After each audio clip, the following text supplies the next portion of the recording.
Hey guys, I'm working on my 2004 American Iron Horse Texas chopper, and I rebuilt the carb twice, thinking it was the carb because it backfired out of the carb multiple times.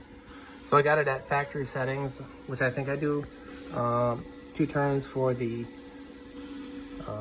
fuel pump, 2 turns for the mixture screw, and then for the idle screw, I have that just a quarter of a turn out after it hits. So yeah, I have a new ignition module, and I'm really stuck on what's going on here. So let me show you what's going on.